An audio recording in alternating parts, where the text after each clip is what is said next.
Midwest Late Model Racing Association, after 4 heat races and a B, the field has been set for our 40-lap main after 29 entries make their way in.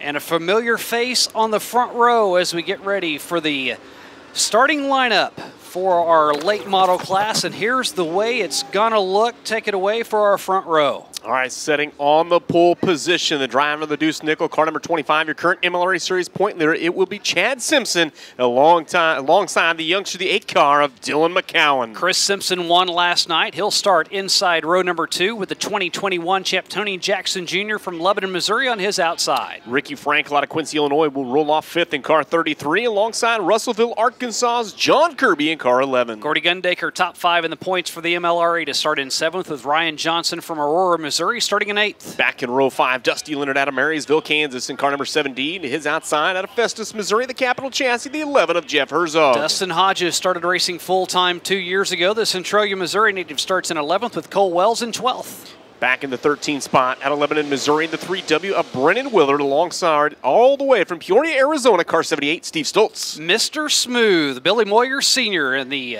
21M from Batesville, Arkansas, starting 15th, and a former champ, Aaron Morant, in 16th. Back in row 9, the 12 of Scott Krigler alongside the 93 of Mason Oberkramer. Show Me 100 winner Peyton Looney to start in 19th, and Trevor Gundaker from St. Charles, Missouri in 20th. Kylan Garner, the 128, will start in the 21st spot alongside of Dustin Walker out of Polk, Missouri in car number 14. Your 2 provisional starters tonight, the 19 of Thomas Langley out of Parrish, Alabama, and Steve Johnson in car number 11 out of Joplin, Missouri, as the cars take the Lucas Oil MLRA 4-wide salute here for tonight's Ron Jenkins Memorial. And we do things right in Wheatland as AM Pyrotechnics bringing you our fireworks show to get things started as the field of 24 stacked and packed 4 wide down the backstretch, and a salute to the fans. Very customary for late model action all across the entire nation to do this during their parade laps, just to say a thank you to all of those that came out to watch the race. And they'll come up to full song. A little work was done during intermission after a lot of laps had been put on, tilled it up, packed it back down. Some drivers like it when you do that, and I can tell you others get a little bit antsy. They were all standing over on the top side of turn 2 where you come out on the track, and they were watching to see exactly how much water was getting put down and exactly where on the track they were doing all that prep work. Definitely a lot of quick changes after that intermission break with these drivers. Everybody, as you said, over in turn 4 watching. Turn 2, I should say, and I can't say they probably didn't all like what they seen because they had to make some changes to their cars, but now we're going to turn things loose here for a couple laps, let them work things back in, but this track was completely ripped up, Shane, and we're going to have a completely new racetrack as these guys go back at it for 40 laps tonight. $10,000 to win, plus an additional $2,000 bonus on top. And I'm going to tell you what, I just seen a story maker right there, my friend. The 32, a big puff of smoke on his warm-up lap in turn number 1. Chris Simpson winning on the bottom side. I seen a little puff of smoke come out, and he has immediately pulled that entry to the inside of turn number 2.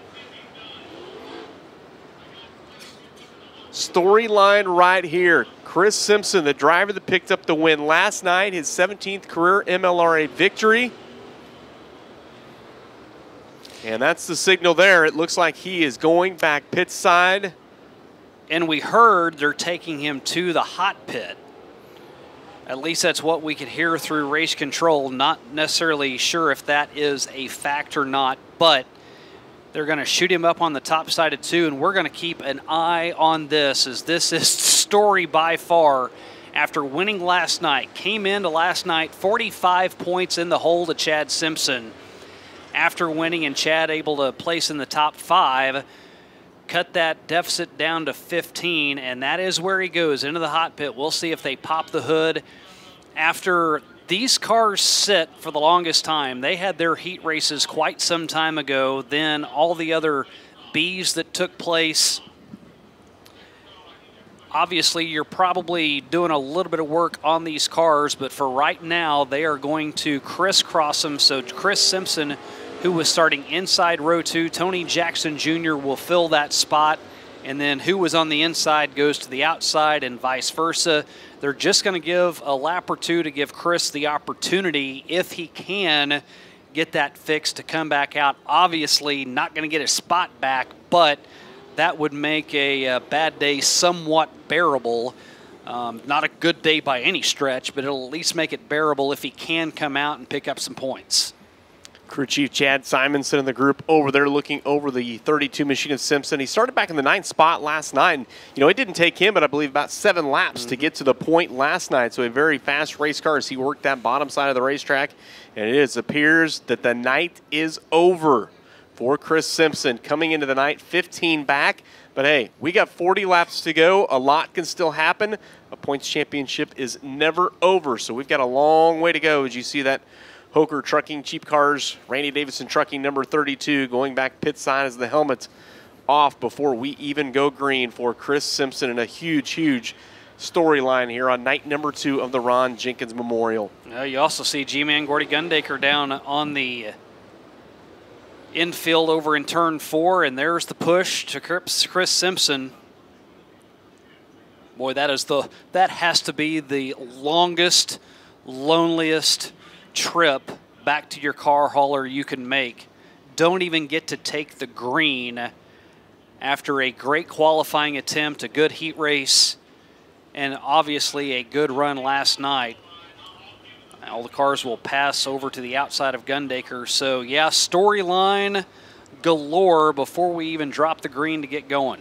You know, Chris commented last night in Victory Lane that after closing that gap, that the race fans were going to be in for a treat the rest of the season. This championship battle, in his eyes, was coming down to the 25 and the 32, but going to have his work cut out for him. But last night, you know what? We seen Dylan McCowan have trouble last night. He slipped way back. So is there still 11 nights to go out here where everybody, including Chad Simpson or Tony Jackson Jr., could still potentially have that bad night? If you're Chris Simpson, kind of hard, but you got to keep your head up at this point and continue to move forward and see where you end up here in 11 races from now. But this one turns it over to an interesting front row. The veteran driver, Chad Simpson, a 4-time winner here at the Lucas Oil Speedway, current MLRA Series point leader alongside of the 8 machine of guy you're very familiar with right here, and that's Dylan McCowan. Former modified driver, track champion here, turned late model driver, ran in our late model division here, and now we do get Gordy Gundaker back underway. And man, that could have been a big storyline too, because now Chris Simpson out. He was 15 points behind Chad Simpson. You look at the points, we say it's really tight up front, and it is. Excuse me, that was Trevor. It's really tight up front with those 2 guys, but still the rest of the top 5 really close to. Gordy at -110, Tony 140 points behind, and then Trevor, that's where he's at, 150 points behind. Top 5 is all close. Top 5 all still with a legitimate shot at this championship battle as well. As we talked about it last night, you know, with the amount of races right here at the Lucas Oil Speedway remaining, 3 still after tonight, you have got to be spot on this racetrack if you want to be a championship contender the rest of the season with the amount of races we have yet to contest right here at the Diamond and Dirt tracks. But hey, lights are out. 40 up on the board. $12,000 payday here tonight as we do this one in memory of Ron Jenkins, as Chad Simpson, along with Dylan McCowan, going to approach that Nutrien Ag Solutions start zone and take you green flag racing here on night number 2 at the Ron Jenkins Memorial is underway at the Lucas Oil Speedway.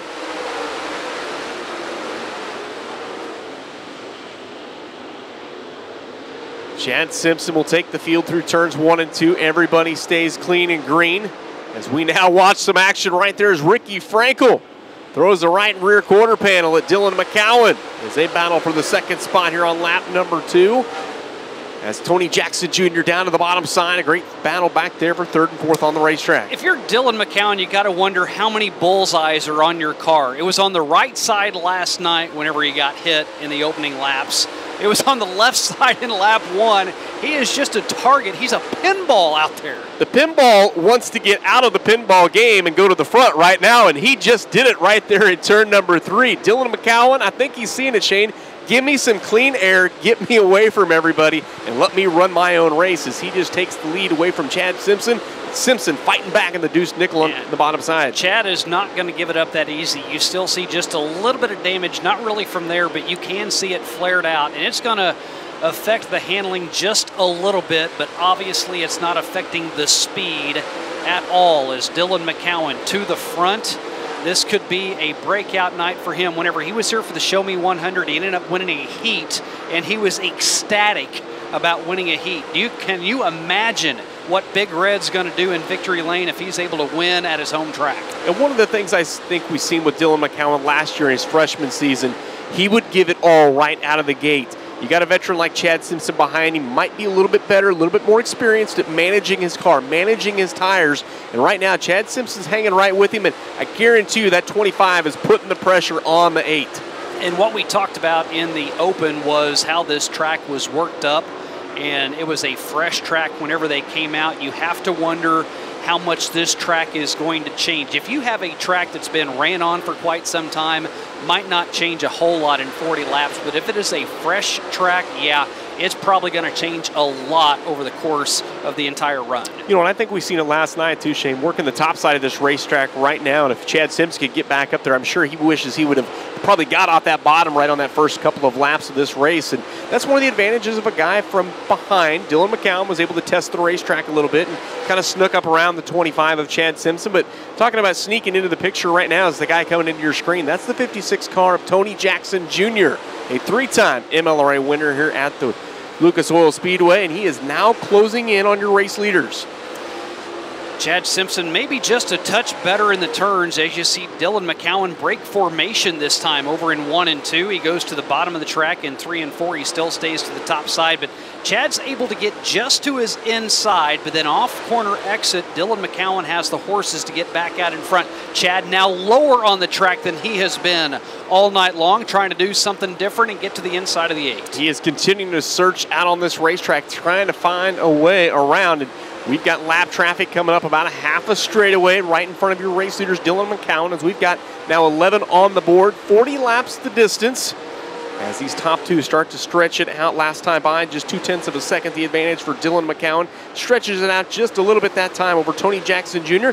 Great run for Gordy Gundaker, rides in fourth, and Ricky Frankel running out your top 5. And Tony Jackson Jr. is catching your top 2 cars. He has been cutting off about 0.2 of a second every single time around. He's 0.2 of a second faster. He's still faster as he is getting closer and closer to Chad Simpson. And now you see McCowan going to the bottom side. You got to wonder, is there somebody out there with some signal sticks telling him where the 25, where the 56 are at? Jackson's the guy that's making some hay on the bottom side. He's going to make the move up alongside Chad Simpson. He was a podium finisher a night ago. Jackson came home in that 3rd position, as now he goes side by side with Chad Simpson. The best deal right now, if you're Dylan McCowan, you're loving this battle in your rearview mirror. Yeah, you know, nobody uses those sticks anymore. It just doesn't happen. But what we have here is that big Jumbotron over in turn 3. I can't tell you how many times you talk to drivers in Victory Lane and they'll say, yeah, I saw it up on the TV as I was going down the backstretch. You know, Dylan McCowan has to be peeking at that every once in a while.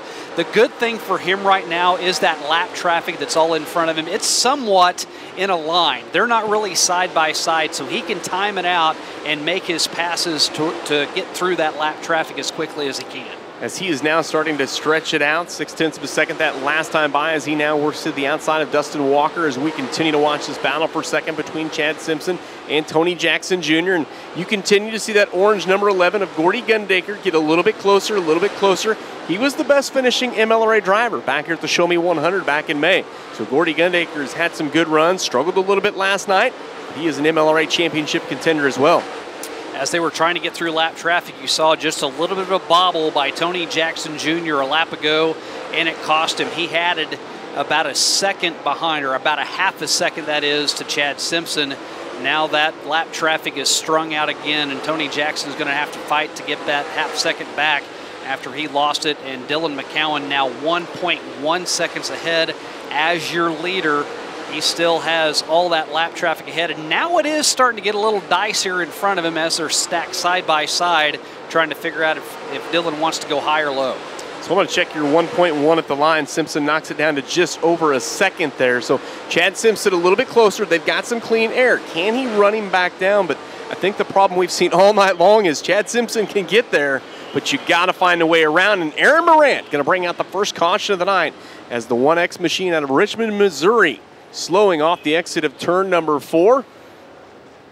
Appears to potentially still be under power in that Ricketts Meese Properties entry, as he takes it to the top side of turn 1 and 2, and he too is headed to that hot pit area. Dylan McCowan's 1 second lead at the midway point will vanish. They're going to get stacked up behind him. The hard charger Tony Jackson Jr. was tracking down your top 2 cars.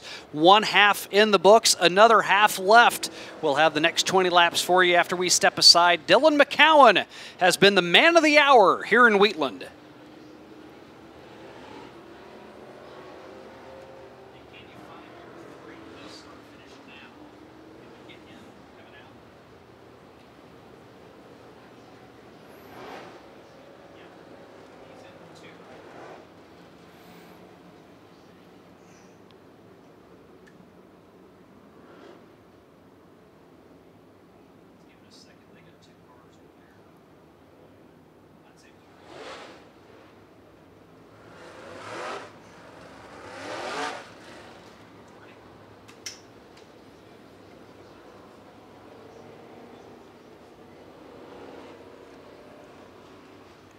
It's been all Dylan McCowan.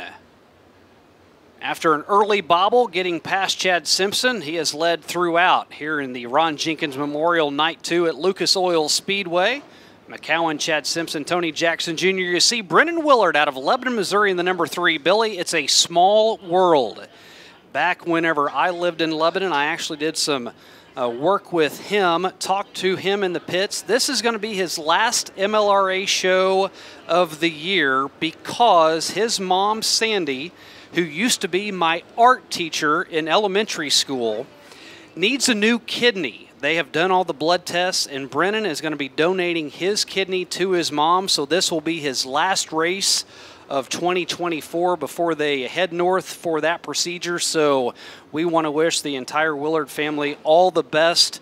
Racing's one thing, sports one thing, but family's something else. And whenever something like that occurs, you most definitely want to keep that first and foremost in your thoughts and prayers. Yeah, you know, Brennan out there about a month and a half ago, put the word out to folks that his mom was needing a kidney. Spoke to him last week at Lakeside, said she's still doing okay, but need to get this done. And I think Brennan is more than willing and stepping up and going to take care of Mama. And that's great to see, and we'll look forward to seeing Brennan back out here at the racetrack. And, you know, sooner before later, you know, not sure what the recovery time is. We might see him out here in the pits come October, but nonetheless, we wish them both the best in that recovery. Did Brennan say anything else to you in the pits? He said he was going to. to. He did. He told me that you used to be his pitching coach or something like that, I believe. Yeah, did some personal instruction, and then whenever you saw him fling that steering wheel last night, I took a step back. I didn't have anything to do with teaching him that pitching motion. That's not what he said. He said he learned everything he knew from Shane. Everything. No, there's a lot that I could not teach him and did not teach him. As Dylan McCowan ahead of Chad Simpson and Tony Stewart. Chad decides to go to the low side. Tony then to the top side as they're stacked in the Delaware double file restart behind Dylan McCowan. And we talked about the bullseye that's on him. Right now it's on his back bumper as they head into 3. All right, brand new race. 20 down, 20 to go in the Nutrient Ag Solutions start zone. Back underway, and this one is Dylan McCowan from the drop of the green flag. He led it from lap 3 on. As now, this time, Jackson going to make the move. And hey, look at that 15 creeping up on the top side. That looks to be Peyton Looney, who has just worked his way inside the top 6. We've got a car around. It's going to be Cole Wells in car number 7. Carnage over there. Willard also involved, as is the 14 machine. But as they go through turns 1 and 2, they are stacked and packed, and Dylan McCowan. Again, Tony Jackson Jr., got to keep an eye on him as he was the one that was about ready to make a pass on Chad Simpson before the previous caution came out. Simpson electing that bottom side here on the Delaware double file restarts. As you said, Tony Jackson had a little bit better restart last time. It looks like he's going to get a better restart on the top side this time as he works through turn number 1 and 2. Jackson going to try and use that momentum as He is one of the first drivers, only driver up on that top side, along with the 15 machine of Peyton Looney, who is impressing right now. And off the exit at turn number 4, McCowan, Jackson running 1-2 down the front straightaway. And Tony Jackson Jr. pulls the slider. How about the crossover coming from the 8 machine, side by side here in Wheatland? What a battle between these two drivers that live about 40 miles apart. Jackson back to the top, McCowan back to the middle of the track and has an advantage, but just by a nose. We'll see what Tony does off of 2. Jackson continues to ride in the runner-up spot. That time at the line, it was still Dylan McCowan. Here comes Tony Jackson.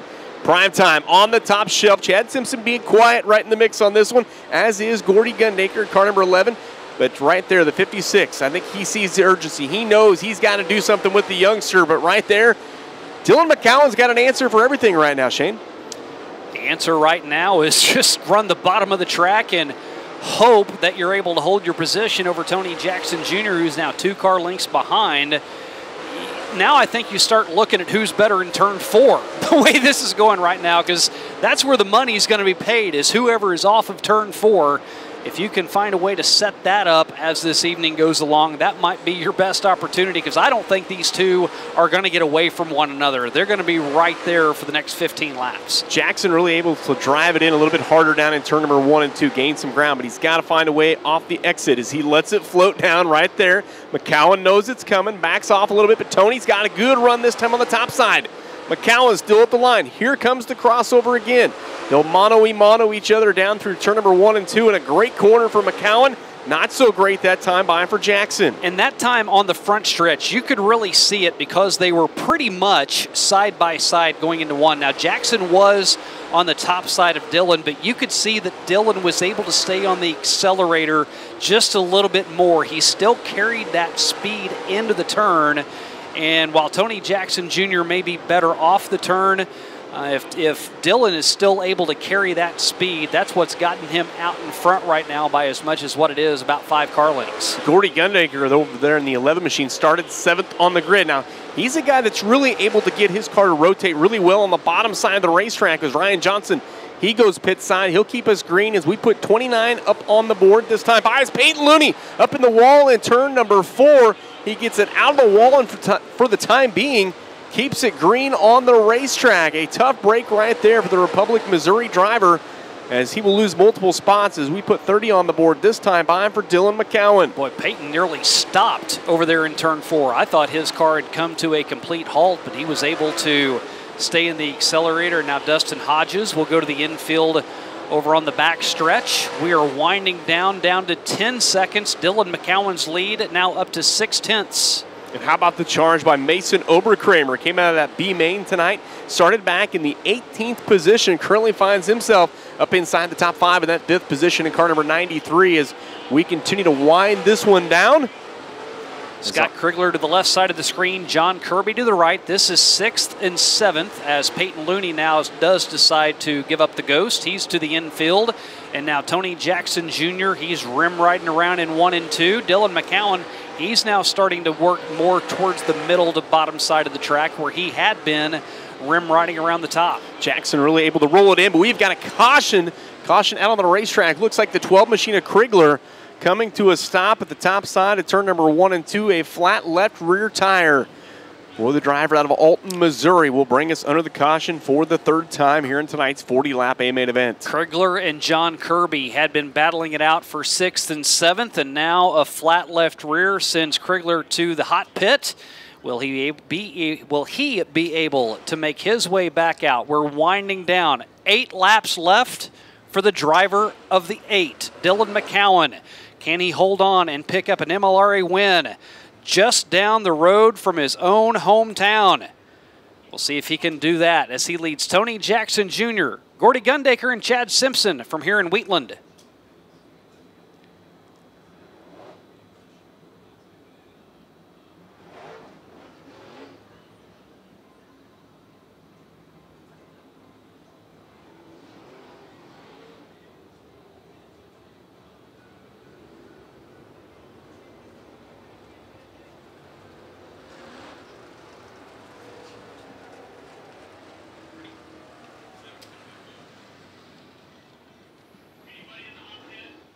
Shane Freebie, Billy Rock back in Wheatland, Missouri. The 10th annual Ron Jenkins Memorial presented by Rugged Radios in Wheatland, as Dylan McCowan, an Urbana native, went to Skyline High School, ran a B-Mod, a modified, made the move up to a late model, and now in the MLRA looking to win at his home track, and he's got 8 laps left to do it. Billy, with this caution and 8 laps to go, gives you a chance to cool down your tires a little bit, but you got to make sure you don't get them glazed over. You still have plenty of traction for this restart as the lights have been turned out, and the green flag will come out next time by. First time tonight we have seen that 11 machine of Gundaker up here in the second row on the restarts, as we are still Delaware double file here with 8 laps to go. Gordy Gundaker, one of the drivers, really able to make that car rotate on the very, very bottom of this racetrack. We'll see if maybe he saved a little bit more than these other drivers as we go back underneath the green with McCowan out in front. Can Gundaker make something happen with Tony Jackson Jr., get himself in the runner-up spot, and give himself a chance at the backside of that Sonic sponsor, number 8 of McCowan? Dylan McCowan's got to love seeing those 2 cars whenever he goes down the backstretch up on the Jumbotron. He would love to see 2 cars behind him trying to muscle with one another. Gundaker looking for his first ever Lucas Oil MLRA win. Going to try and knot it up with his brother Trevor that has an MLRA victory. As Gordy, a couple of podiums already on the season. Off the exit of turn number 4. Last time at the line, just over 5/10 of a second. He puts a 1/10 of a second on the field that time by as McCowan stretches it out just a little bit. As Gordy Gundaker starting to chase things down here with only 5 to go this next time by at the stripe.